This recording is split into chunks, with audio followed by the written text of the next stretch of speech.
Hey Ray, thank you very much for being on the podcast. No, anytime.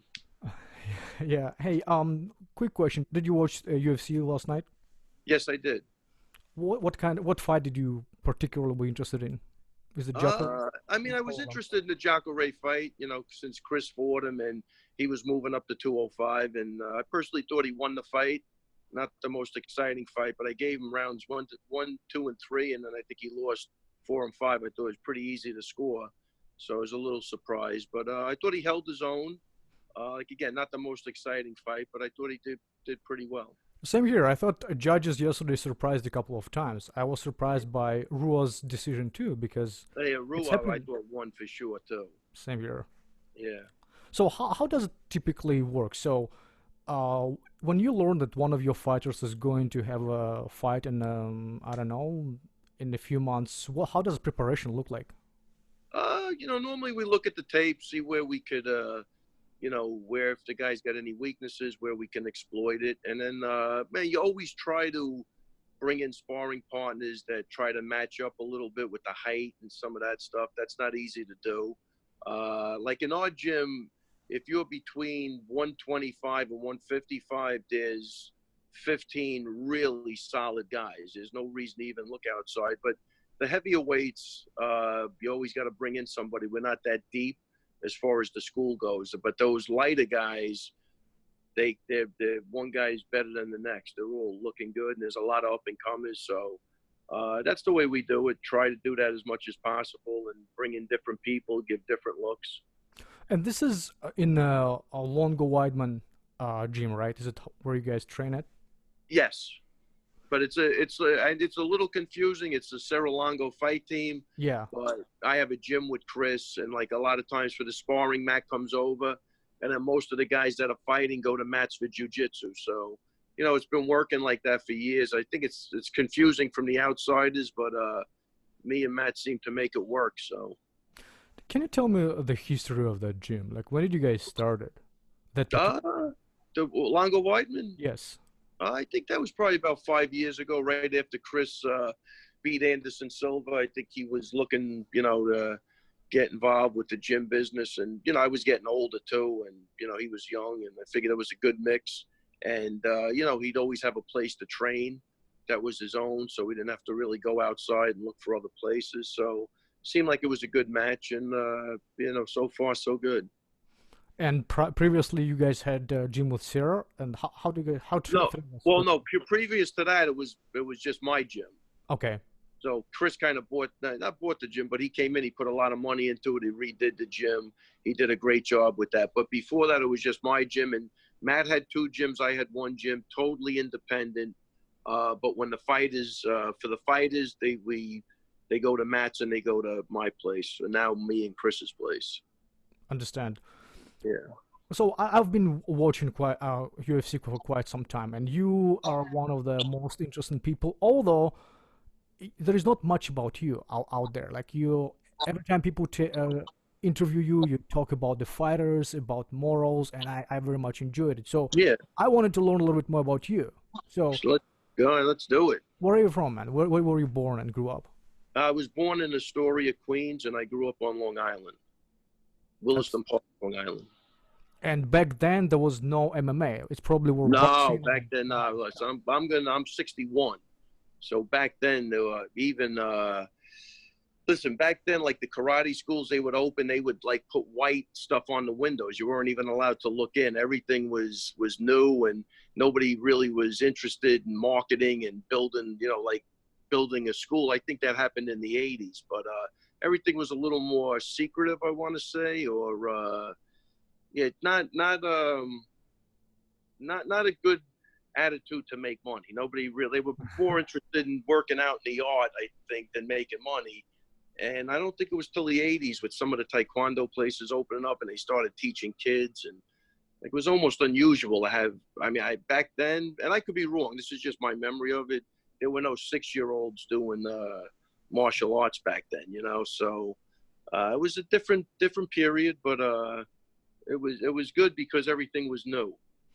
So what was your path to fighting in general?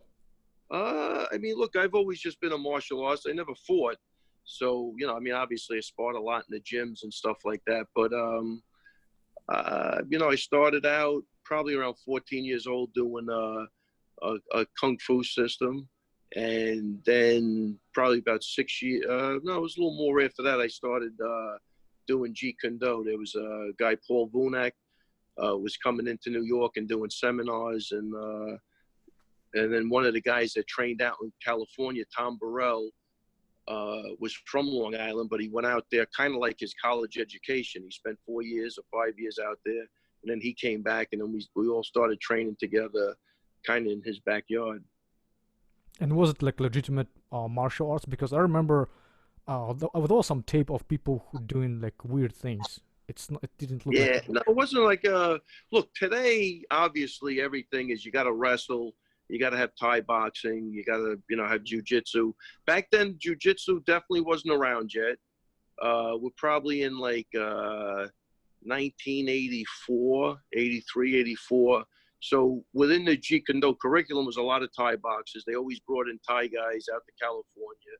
So one of the other guys they trained with, Richard Bustillo, would always bring in, like, I mean, literal, legitimate Thai champions at the time. And they had Savate guys, they had judo. They did integrate really well with what they had. The only thing missing was Brazilian Jiu-Jitsu at the time. If that makes sense. I don't know if that helps you or not. Yeah, I guess Brazil. You got to remember, in like '84 around here, there was no Thai boxing. There's no internet. If a guy fought in Thailand, you'd have to wait 9 months to read about it in a magazine. I don't think people can appreciate, like with social media, like it's instant time. Like somebody fight, you're now streaming everything live. Back then, it was more like you heard stories. You were in the magazine, and you would read as much as possible, try to get whatever you could get on people. But totally different time, totally different. So you were training all these martial arts with these people, and how did your career progress? At what point did you decide to be a coach yourself? Well, somewhere along the line, I started teaching Jeet Kune Do, and then I'm going to say I opened up my first school probably somewhere in the late '80s, and there was a kid that boxed in the Navy that came over to start working out, and like again, it was all new. Like even a pair of Thai pants nobody had. It's hard to you got to go back to what period of time it was, and especially in New York. So I started training him, and he became a world kickboxing champion. Nice. And he was a local champion, especially on the local scene. And we were doing everything.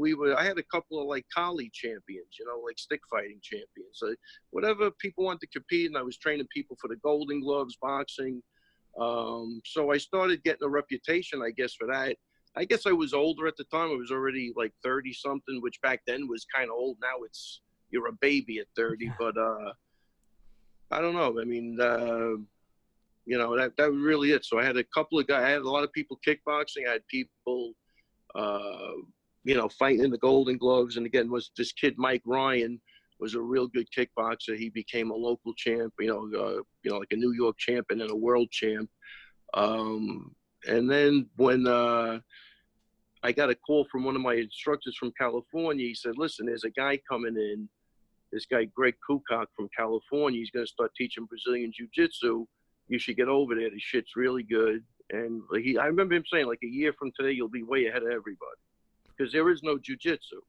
So I used to go into the city, and this guy had nobody. It's before the UFC. Like, he would ask me, "How do you make money as an instructor? Like, is there money in this?" There's not really money, but whatever. And then I'm gonna say, I dislocated my shoulder sparring. So I was out for about 6 months, I'm going to say. And in between that time, the UFC hit. Mm-hmm. So this guy went from like 4 students. I used to feel so bad for him. I used to bring my students into the city, so at least there were people in the class. That's how bad it was. And when that UFC hit, by the time I got back, he went from like 6 people to 30 people in each class. And that's technically when I met Matt. When I went back, and Matt had come to my school for another reason, maybe like 6 months before. So when I saw him, I said, hey, how's it going? I remember when you came to the school and, blah, blah, blah. So I'm going to say at that point, I'm like 35 because I just got married. And coincidentally, I bought a house like, maybe a mile away from where Matt grew up. And, we just started driving into the city together. So that's how I got to know him. And, we started busting balls on everybody right from day one. He was a young kid, but he was way older than his years. I'm going to say he was probably 18 or 19. I'm like 35, but he was a pisser, man. He was unbelievable back then. I used to just watch him wrecking everybody. I mean, he just put the time in, and that's kind of the way that started. And when he wanted to fight, I was already had a reputation for stand-up, so I started training him. And I guess the rest is history. I don't know if I left anything out or if you're unclear of anything, but that's cool. So he was your first UFC fighter, right? yes. Oh yeah. Yep. Can you walk me through the timeline, like how from the beginning of when did you guys first got a call from UFC asking him to be in the roster? All right, I'm definitely. This is years ago, man. I'm trying. So I'm I gonna know. say, so like when Matt was doing jiu-jitsu, the guy was a phenom. I mean, he was crushing everybody in that class. Anybody from back in the day at Oishi Dojo will tell you how good he was. Just fucking phenomenal. And then I remember, so let's see, the first UFC hits in like 93, I think.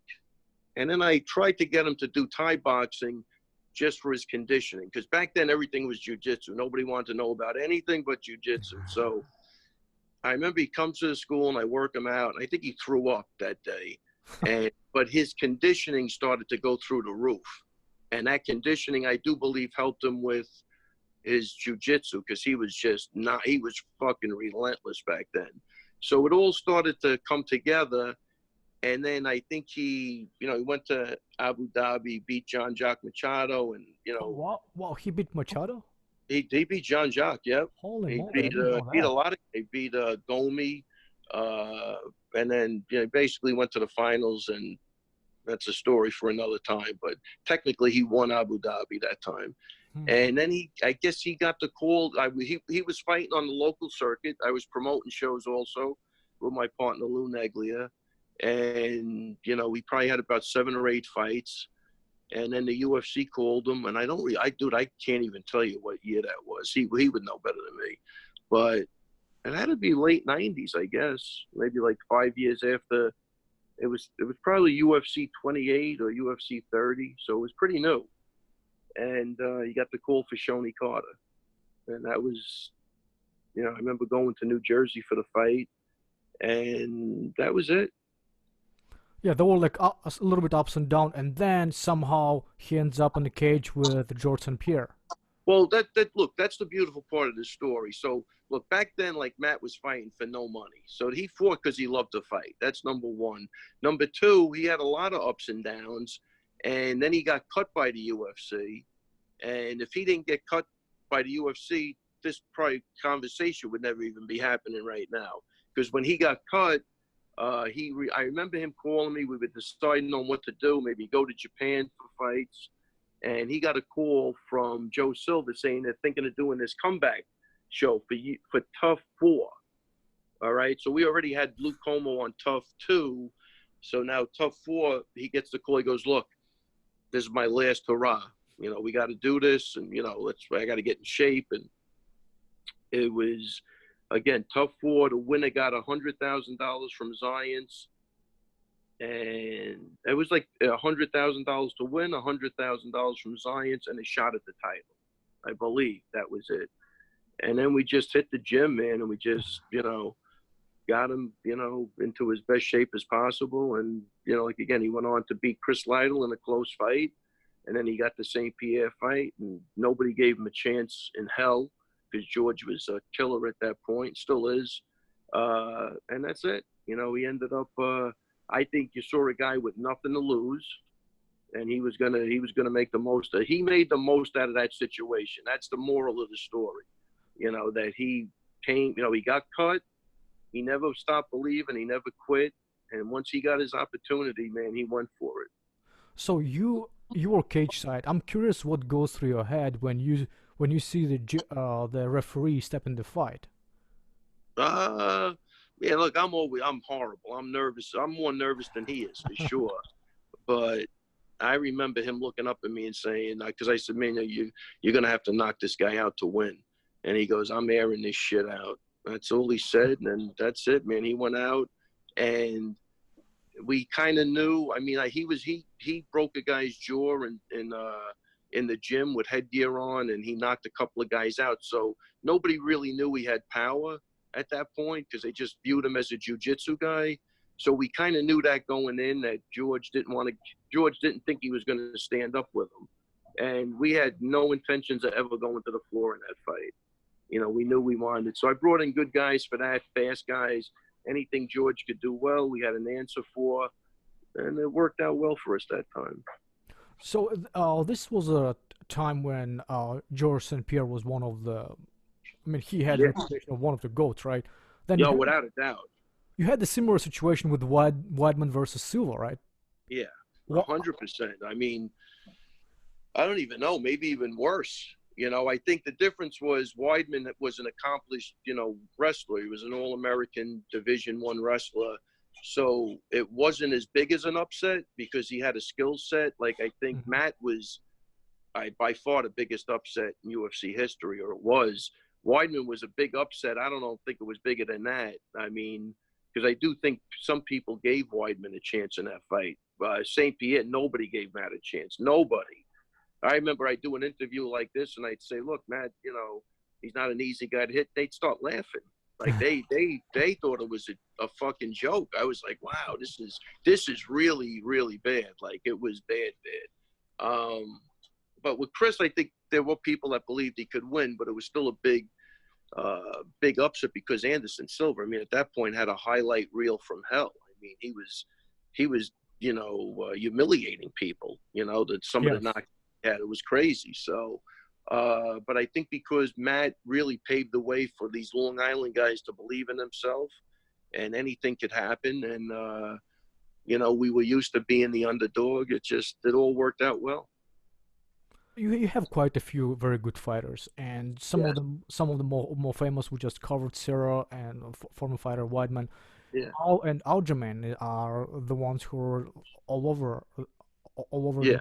What's the? Tell me a little bit about those two guys. First of all, tell me about them as people, and then how you first met them.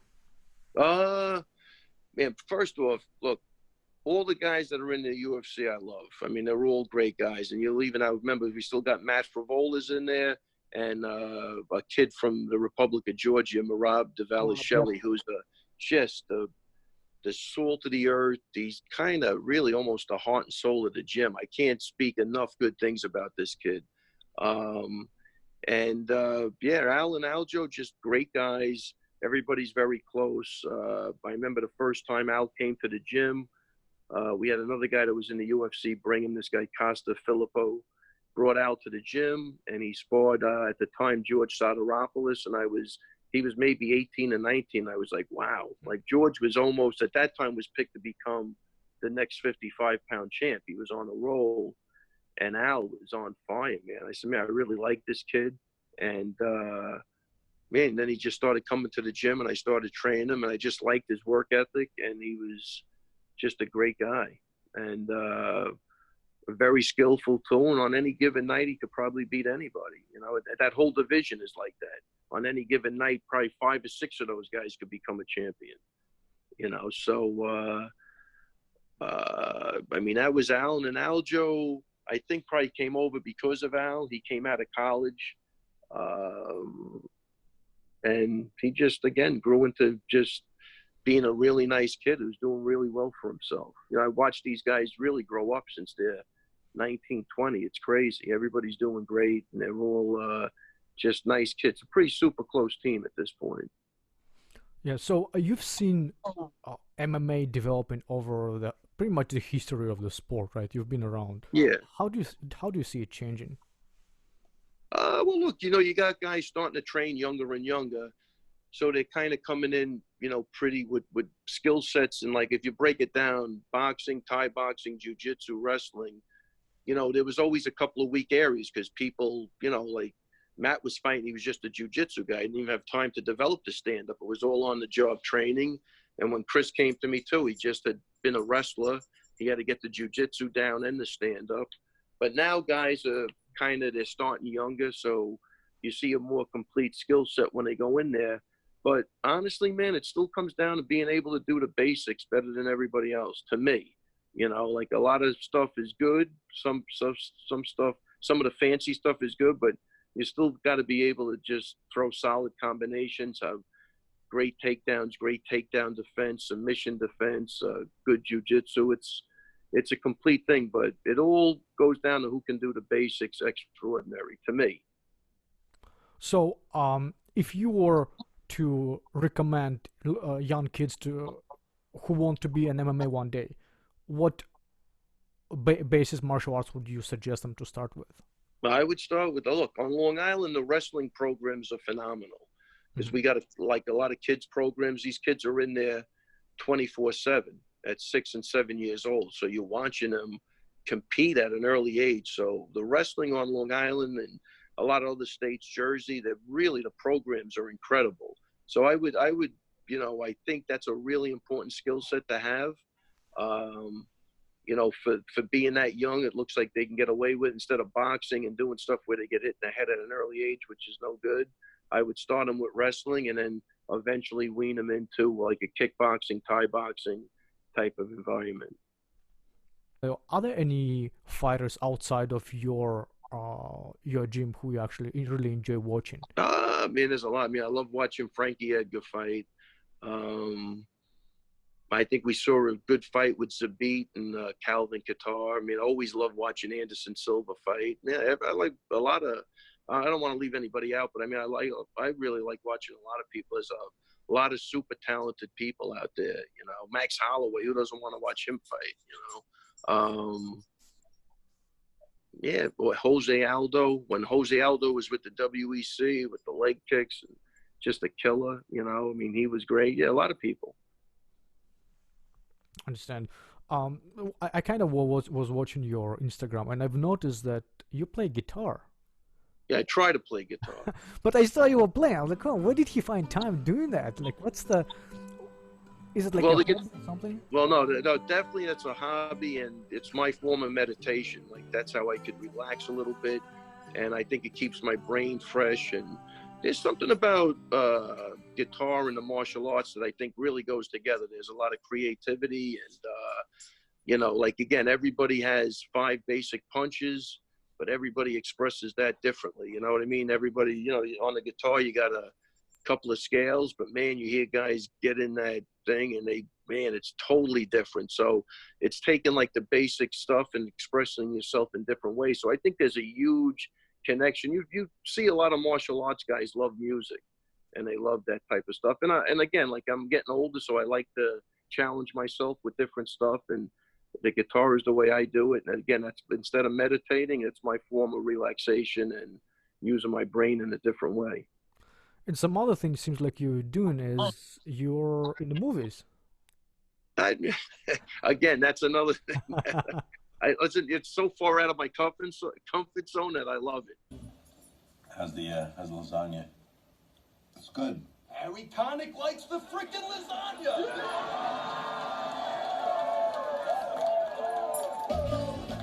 Because it's challenging, and you know, I'm not afraid of being in front of the camera, but there's something about acting, especially when you get with other good actors. It's pretty intimidating, and again, it's just another thing to challenge and break the monotony. Man, I've been doing this stuff a long time, so I don't know.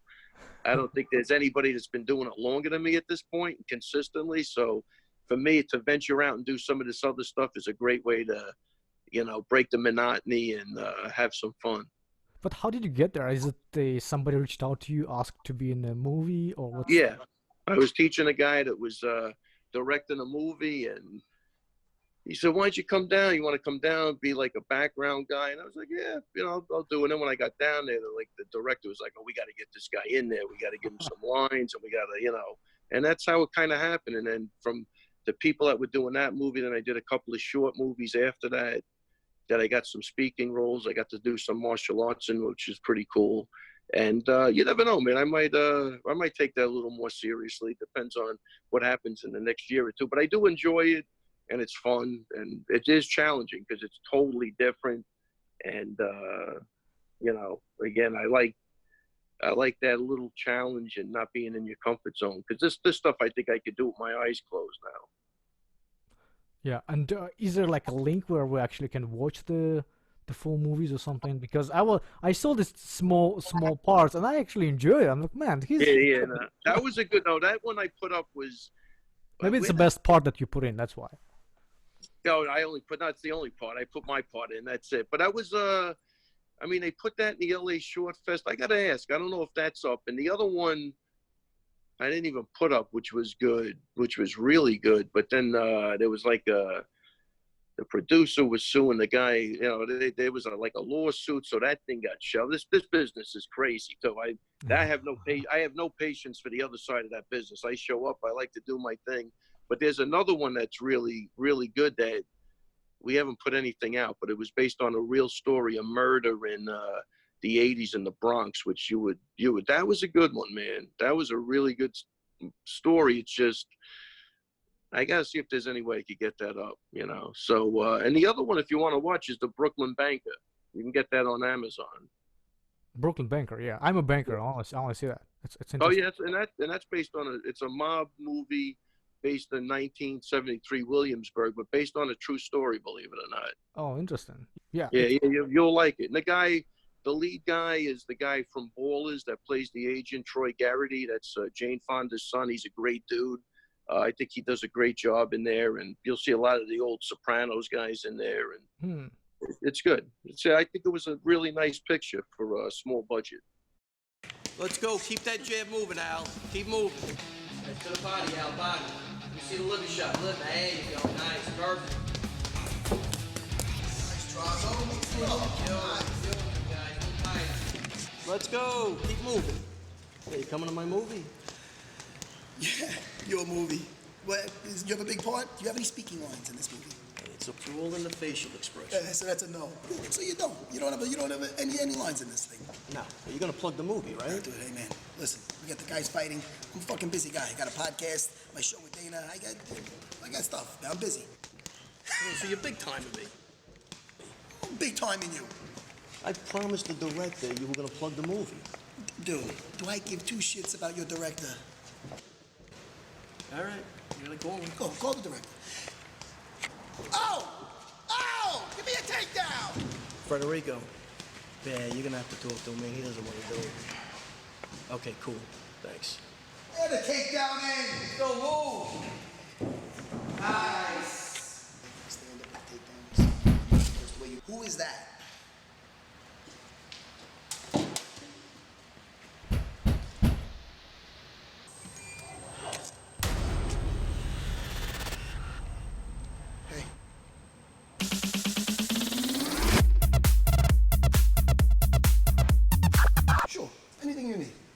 Brooklyn Banker, August 5th, the premiere.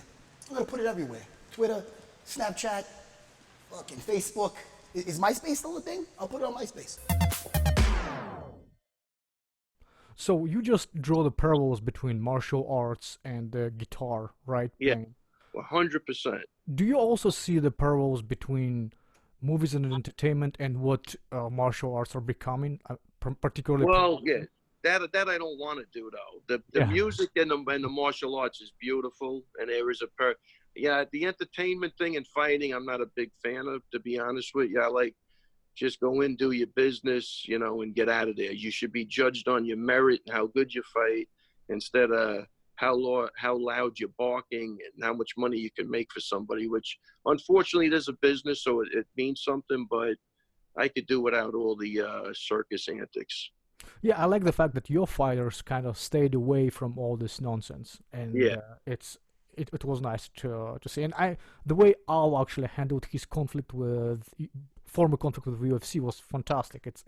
Oh yeah, no, that was, and you know what? I started out not appreciating what he was doing, but now when I look back, I think he did a great job, and he's got a great relationship with them now. So, that's another lesson in something we could talk about in the future. But yeah, Al did a great job, and he's a great guy. And I think, you know, if you met his parents, you know, he comes from a really good household, and sometimes he acts a little wacky, but he's got great parents, and he's a great kid. At the end of the day, he's really a solid individual that a lot of people don't get to see. Yeah, hopefully they'll know after this interview. But he looks like a good guy. I know you need to run, but I have this quick blitz for you. I'll be asking you a quick question, and you give me a quick answer. Yes, do it. What's your favorite movie? Goodfellas. Is that a surprise? No. What's your favorite singer or a band? I'm gonna go with Led Zeppelin. Big Led Zeppelin fan. Oh, look at that! You like that? Oh, I love Led Zeppelin. I'm old rock and roll. I like old, you know, Santana, Rolling Stones. But Zeppelin is my biggie. What's your favorite sport to watch outside of MMA? But I'm gonna have to go with boxing. You probably grew up watching it a lot. I grew up watching boxing. Yeah, definitely with my dad. Yep. And I believe you grew up somewhat close to Coliseum, right? So you probably saw a few fights right there. I saw Tyson fight in the Coliseum. Oh. That was biggie. Yeah. That was probably in the 80s somewhere, whenever he was beginning. You know, yeah. So I saw Tyson and a couple other fights. The Garden had more fights than I saw a lot of good fights at the Garden, more than the Coliseum at the time. But I did see Tyson fight at the Coliseum. Yeah, it's like 15 minutes from my house.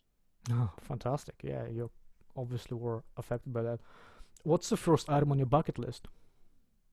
I tell you, man, I just want to be alive to have a bucket list at this point. I don't even care. I'm happy doing what I'm doing. The fact that I could have a bucket list, I'm happy with that. Those days might be coming to an end soon. Come on, you just being very philosophical again.